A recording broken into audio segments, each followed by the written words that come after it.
எதுவுமே வேணாம் எனக்கு. என்ன கொடுக்கும், எனக்கு என்ன வேணுமோ அது தானா வரும். நான் எதுவுமே வேணும்னு கேட்க மாட்டேன். அது தோண கூட இல்ல. ஆமா, தோணக்கூடாது. தோணாது. பிளாங்காவே இருக்கும். நீ செயலை செஞ்சுட்டே இருப்பீங்க. உங்களுக்கு ஒரு அனுபவம், ஒரு சந்தோஷம் ஏற்பட்டு இருக்கும். அந்த பிளாக்னஸ் என்ன பண்ணுனா, உனக்கு என்ன தேவையோ அதை கரெக்டா இயற்கை சூஸ் பண்ணி கொடுக்கும். ஏன்னா அதுக்குதான் தெரியும் உனக்கு என்ன தேவை, என்ன தேவையில்லைன்னு. நம்மளுக்கு தெரியாது. நமக்கு என்ன வேணும், என்ன தேவை நமக்கு தெரியாது.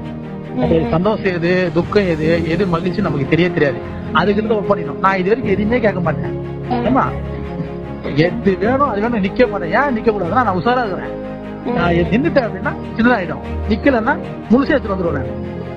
அதுல எந்த சந்தேகம் படாது. இதுதான் இங்க உண்மை. அதனால இது வரைக்கும் நான் எதுவுமே நான் வேணும்னு நான் கேட்டதே கிடையாது. இது நடக்கணும்னு நினைக்க மாட்டேன். சரி, பிளாங்கா இருக்கும், சேலை செய்வோம், போவோம், வருவோம், அவ்வளவுதான். திடீர்னு உள்ள ஒரு அறிவு ஏற்படும், அதை பத்தி சிந்திப்பேன், அவ்வளவுதான்.